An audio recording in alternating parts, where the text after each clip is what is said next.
In the first Indian casualty in the Israel-Hamas war, a man from Kerala was killed and two others injured in a missile strike near the Israel-Lebanon border on Monday.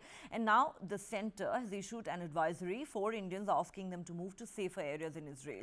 The Indian embassy in Israel has issued a statement saying, in view of the prevailing security situation and local safety advisories, all Indian nationals in Israel, especially those working in or visiting border areas in the north and the south, are advised to relocate to safe areas within Israel. The embassy remains in touch with the Israeli authorities to ensure the safety of all our nationals. Now, a man from Kerala's Kollam district died in a missile strike in North Israel on Monday. The Israeli embassy in India said that two others, also from Kerala, were injured in what they described as a cowardly attack by Hezbollah. The man killed in the strike has been identified as Pat Nibbin Maxwell. Those injured have been identified as Paul Melvin and Bush Joseph George from the Idukki district of Kerala.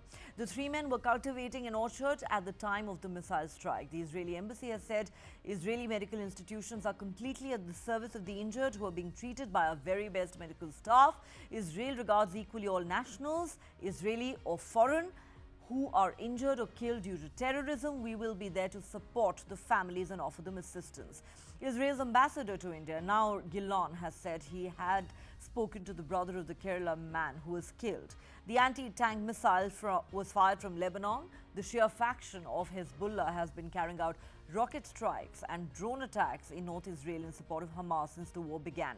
The Israel-Hamas war has raged on for nearly 5 months now after the 7th October terror attacks on Israeli cities. But Tel Aviv's brutal counter-strike has led to thousands of deaths in the Gaza Strip. And India has said it is deeply troubled by the conflict and the humanitarian crisis it has led to. At a briefing at the UN General Assembly, India's permanent representative to the United Nations, Ambassador Ruchira Kamboj, said the ongoing conflict between Israel and Hamas has led to a large-scale loss of civilian lives, especially women and children.